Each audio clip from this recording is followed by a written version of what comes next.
Has your gut instinct ever saved your life? My father was in the army for 21 years, retired, and moved to a very small town in central Florida. He got bored after a couple of years, and even though we didn't need the money between his retirement and what my mom was making as a bookkeeper, he wanted to go back to work. He started working at various gas stations. Being a small town, the owners didn't care if I came there and helped him out with stocking the coolers, or even running the register, as long as I didn't sell any beer or smokes. Once I had just gotten my learner's permit, my dad would let me drive him to and from work, just to get some experience on the road, both day and at night.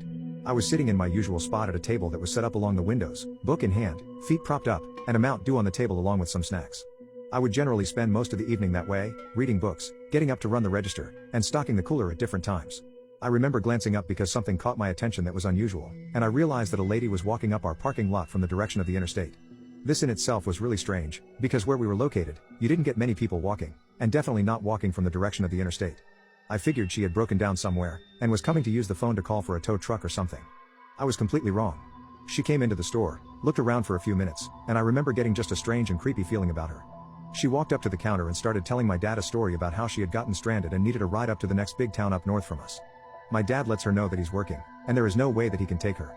She turns and looks at me, and while she is looking away from him, my dad catches my eye and subtly shakes his head no. I was confused for a second, but then she turns back to my dad and points at me, asking if I can take her. My dad responded back that I only had a learner's permit, and wouldn't be able to drive her anywhere and then drive back. Normally, I would have done it, even though it was illegal because I'd done it a few times before already. I didn't argue with my dad, since this was completely out of character for him.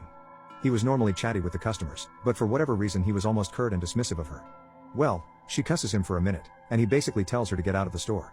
She slammed the door open. I thought the glass was going to break from how hard she had slammed it, and then she stalks out of the store and down the driveway. I keep an eye on her and continue to watch as she makes her way back up to the interstate and then starts up the northbound on ramp.